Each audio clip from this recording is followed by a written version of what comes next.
10 citations de Ho Chi Minh. 1. Faire la révolution pour transformer l'ancienne société en une nouvelle est une entreprise très glorieuse. Mais c'est aussi une tâche très lourde. Une lutte très complexe, longue et difficile. Il faut être fort pour porter un lourd fardeau et aller loin. Le révolutionnaire doit avoir la morale révolutionnaire comme fondation pour accomplir cette tâche glorieuse. 2. Après la pluie, le beau temps, en un clin d'œil, l'univers se débarrasse de son manteau de boue. 3. La morale. Autrefois, c'était être loyal envers le roi et pieux envers ses parents. Aujourd'hui, à l'ère nouvelle, la morale doit aussi être nouvelle. Il faut être loyal envers le pays. Il faut être pieux envers tout le peuple, envers les compatriotes. 4. L'esprit de responsabilité, c'est maîtriser la politique, suivre correctement la ligne des masses, accomplir pleinement sa tâche, séparer la politique d'un côté et la tâche de l'autre est une erreur. Séparer la politique et la tâche d'un côté, et la ligne des masses de l'autre, est aussi une erreur. L'esprit de responsabilité, c'est lier la politique et la ligne des masses pour accomplir pleinement sa tâche. 5. Le paysage magnifique du Vietnam est brodé par nos femmes, jeunes et âgées, qui s'efforcent de l'embellir et de le rendre plus éclatant.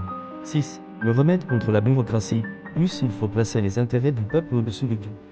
Avant tout, plus il faut être proche du peuple, mieux comprendre, apprendre de lui, plus il faut pratiquer honnêtement la critique et l'autocritique. Plus il faut être un modèle, diligence, économie, intégrité, droiture, désintéressement. 7. Le membre du parti, le cadre qui veut devenir un véritable révolutionnaire, n'a rien de difficile, cela dépend entièrement de son cœur. Si son cœur ne pense qu'au parti, à la patrie, au peuple, alors il atteindra le désintéressement. Une fois désintéressé, ses défauts diminueront, et ses qualités augmenteront. 8.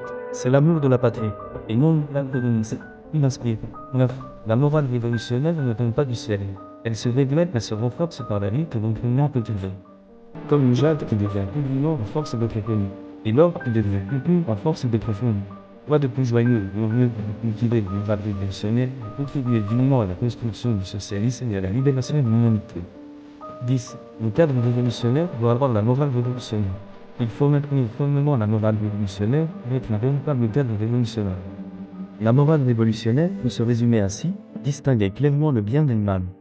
Maintenir fermement sa position, être totalement loyal envers le pays, être totalement dévoué au peuple,